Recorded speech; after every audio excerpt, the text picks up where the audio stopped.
नमस्कार मित्रांनो, तुमच्या आपल्या चॅनलमध्ये स्वागत आहे। आज आपण कम्युनिटी हेल्थ नर्सिंगमधला खूप इम्पॉर्टंट प्रश्न पाहणार आहोत। हे प्रश्न बऱ्याच वेळा प्रीवियस पेपरमध्ये पाहायला मिळालेला आहे, त्याच्यामुळे तुमच्यासाठी मी हे प्रश्न घेऊन आले आहेत। यावेळेस पण येण्याची खूप शक्यता आहे। तर चला बघूया आपण आज कोणता प्रश्न आहे तो। आर-सी-एच कार्यक्रमातील घटकाचे वर्णन। आर-सी-एच म्हणजे काय, तर आर-सी-एचचं लॉंग फॉर्म काय आहे माहिती आहे? Reproductive and child health programme. आर-सी-एचचं लॉंग फॉर्म काय आहे?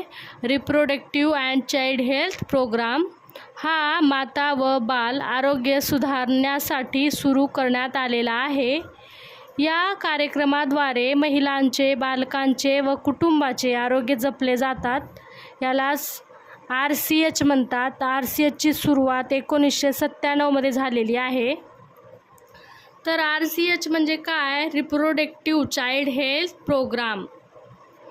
माता आणि बालकासाठी ही कार्यक्रम सुरू करण्यात आलेला आहे।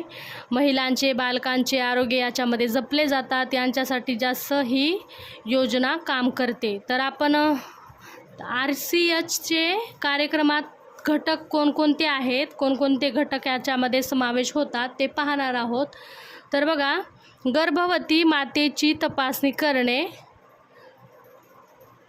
नंबर 1 आहे याच्यामध्ये। माता आरोग्य सेवामध्ये गर्भवती माताची तपासणी करणे।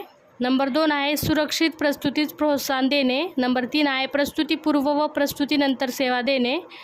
तर बघा, माता आरोग्य सेवामध्ये काय काय येतो? गर्भवती माताची तपासणी करणे, त्यांना सुरक्षित प्रसूती करण्यास प्रोत्साहन देणे, की हॉस्पिटलमध्ये प्रसूती करावी, जास्त काळजीपूर्वक इन्फेक्शन होत नाही हॉस्पिटलमध्ये केल्यावर, अशा प्रकारे त्यांना समजून सांगावे।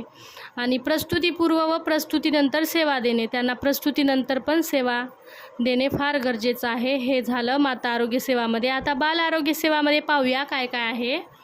बाल आरोग्य सेवामध्ये बालकांचे लसीकरण करणे, कुपोषण प्रतिबंध करणे, बालकाची नियमित आरोग्य तपासणी करणे। तर बाल आरोग्यामध्ये काय येतं? बालकाची लसीकरण पूर्ण करणे, त्यांना कुपोषण प्रतिबंध करणे, बालकाची जी नियमित आरोग्य तपासणी असते, शालेय तपासणी नियमित जी आहे ती करून घेणे, असं आहे बालकांच्या आरोग्य सेवामध्ये। तर कुटुंब नियोजन सेवामध्ये काय आहे बघा, लहान कुटुंब संकल्पना प्रसारित करणे, गर्भनिरोधक साधनाची माहिती देणे, कुटुंब नियोजन शस्त्रक्रिया सुविधा उपलब्ध करणे। तर कुटुंब नियोजन सेवामध्ये काय आहे? लहान कुटुंब संकल्पना प्रसारित करणे, गर्भनिरोधक गोळ्या साधनाची माहिती लोकांना देणे, कुटुंब नियोजन शस्त्रक्रिया उपलब्ध आहे हे त्यांना कसं त्याचा फायदा करून घ्यायचं हे त्यांना समजून सांगणे। नंबर आर-सी-एच अजून चौथा प्रोग्राम आहे त्याचा घटक लसीकरण कार्यक्रम, पोलिओ, गोवर, DPT इत्यादी रोगापासून संरक्षण देणे आणि नियमित लसीकरण मोहीम राबवणे। तर आर-सी-एचचा चौथा घटक आहे लसीकरण कार्यक्रम, पोलिओ, गोवर आणि DPT इत्यादी रोगापासून संरक्षण देणे, नियमित लसीकरण मोहीम राबवणे, ही आहे लसीकरण कार्यक्रममध्ये येतो। आणि नंबर 5वा आहे पोषण कार्यक्रम।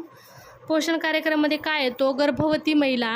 गर्भवती माता व बालकांना पोषण आहाराविषयी मार्गदर्शन करणे, गर्भवती माता व बालकांना पोषण आहाराविषयी मार्गदर्शन करणे, कुपोषित मुलांना विशेष सेवा देणे आणि कुपोषित मुलांना विशेष सेवा देणे। अजून पुढं पण आहे घटक, त्याच्यामध्ये काय काय आहे बघा, किशोरवयीन आरोग्य सेवा, किशोरवयीन आरोग्य मुला-मुलींना आरोग्य शिक्षण देणे, रक्तक्षय, स्वच्छ व पोषण याबाबत माहिती देणे।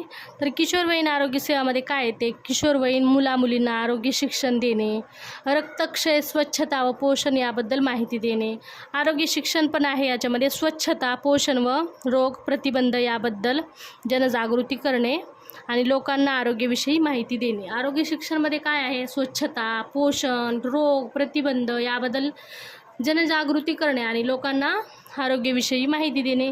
आर-सी-एच कार्यक्रमाचे उद्देश काय आहे पहा, माता व बाल मृत्यू दर कमी करणे, सुरक्षित मातृत्व वाढवणे, बालकांचे आरोग्य सुधारणे, कुटुंब कल्याण सेवा उपलब्ध करणे।